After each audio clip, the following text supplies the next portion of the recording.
नमस्ते दोस्तों, महान हिंदी डिटेक्शन यूट्यूब चैनल पर आपका स्वागत है। दोस्तों 50 स्पेशल महान स्वतंत्रता सेनानी का डिटेक्शन लिखाऊंगा। अगर आप मेरे चैनल पर नए हैं तो हमारे चैनल को सब्सक्राइब करें, बेल बटन को दबाएं, वीडियो को लाइक करें, फ्रेंड्स को शेयर करें। कोई क्वेश्चन हो तो कमेंट करें। गणेश शंकर विद्यार्थी जीवनी पार्ट 2 रेडी हो जाइए दोस्तों, स्टार्ट। उसके 8 संपादकों को भेजा जा चुका था, किंतु तब तक विद्यार्थी जी एक लोकप्रिय पत्रकार, निबंध लेखक और नेता के रूप में प्रसिद्ध हो चुके थे। विद्यार्थी जी ने कलकत्ता से निकलने वाले पत्र हितवर्ता के लिए भी लेखन कार्य किया। उन्होंने इलाहाबाद से प्रकाशित होने वाली सरस्वती नामक पत्रिका के लिए भी अपनी कलम चलाई। आचार्य महावीर प्रसाद द्विवेदी उनके लेखन से बहुत प्रभावित हैं। उन्होंने सरस्वती में काम करने का प्रस्ताव रखा। विद्यार्थी जी ने यह प्रस्ताव स्वीकार कर लिया और 1 साल तक सरस्वती में कार्य किया। विद्यार्थी जी ने कानपुर से प्रकाशित होने वाली पत्रिका प्रभा का भी कुछ दिनों तक संपादन किया। यह प्रमुखतः एक राजनीतिक पत्रिका थी। इसके माध्यम से विद्यार्थी जी को अपने क्रांतिकारी विचारों को प्रचारित करने का मौका मिला। विद्यार्थी जी ने कुछ दिनों तक अभ्युदय पत्र के लिए भी कार्य किया। वह सितंबर 1913 तक रहे। ये सभी पत्र पत्रिकाएं विद्यार्थी जी की मंजिल नहीं थी। उन्होंने स्वयं प्रताप नामक एक अखबार निकालने का निश्चय किया। उनके मन की बात पंडित सुंदरलाल जी तक पहुंची तो उन्होंने पत्र द्वारा विद्यार्थी जी को संभालकर अखबार निकालने की सलाह दी। नवंबर 1913 में कानपुर में पीली कोठी से प्रताप का प्रकाशन शुरू हुआ। गणेश जी ने इसका नामकरण महाराणा प्रताप व प्रताप नारायण मिश्र की स्मृति में किया था। शुरुआत में इस अखबार में 16 पृष्ठ थे। तब यह साप्ताहिक था, किंतु बाद में इसकी पृष्ठ संख्या 40 तक पहुंच गई थी। प्रताप समाचार पत्र का लक्ष्य व्यक्तिगत चरित्र को ऊपर उठाना तथा सामाजिक व राजनीतिक जागृति लाना था। वर्ष 1920 में यह पत्र कुछ महीने तक दैनिक भी रहा, किंतु पुनः साप्ताहिक कर दिया गया। इस दौरान कांग्रेस का प्रभाव देश भर में बढ़ने लगा था। सन 1916 में कांग्रेस ने लखनऊ में अपना अधिवेशन किया।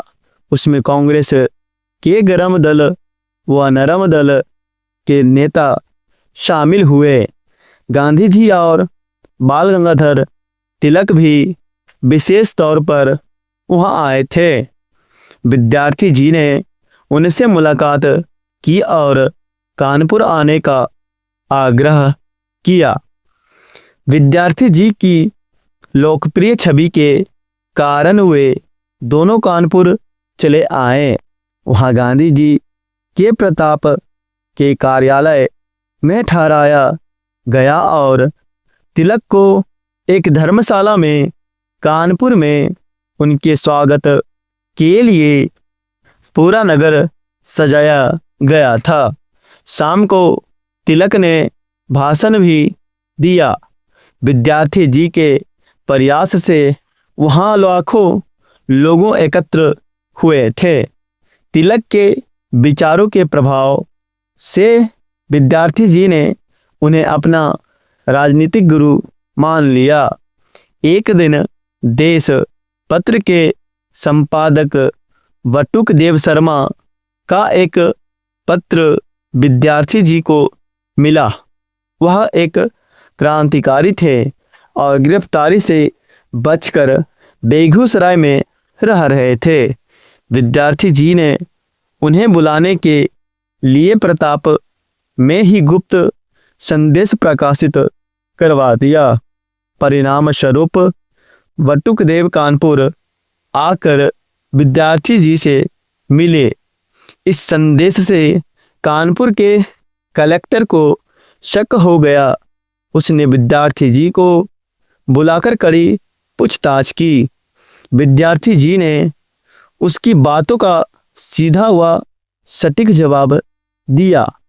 यदि फ्रांस या जर्मनी ने इंग्लैंड पर कब्जा किया होता और आप मेरी तरह किसी अखबार के संपादक होते तो आप अपने देशभक्तों के लिए क्या करते? विद्यार्थी जी तब तक आंदोलन के रंग में पूरी तरह रंग चुके थे। खादी का धोती कुर्ता, सिर पर गांधी टोपी, गले में दुपट्टा और आंखों पर मोटे शीशे का चश्मा आदि उनकी पहचान बन चुके थे। उन्होंने उत्तर प्रदेश में किसानों को न्याय दिलाने के लिए जमींदारों के विरुद्ध संघर्ष किया। इस दौरान उन्हें जेल भी जाना पड़ा। उन्हें सन 1925 में रिहा कर दिया गया। तत्पश्चात उन्हें फतेहपुर जिले की राजनीतिक समिति का अध्यक्ष बना दिया गया। सन 1923 में ही फतेहपुर में एक विशाल राजनीतिक सम्मेलन हुआ। पहले दिन सम्मेलन की अध्यक्षता पंडित मोतीलाल नेहरू ने की। दूसरे दिन श्यामलाल जी के अनुरोध पर विद्यार्थी जी अध्यक्ष बने और बहुत जोशीला भाषण दिया। इस कारण उन्हें दफा 124 ए के तहत 1 वर्ष के कारावास की सजा सुनाई गई।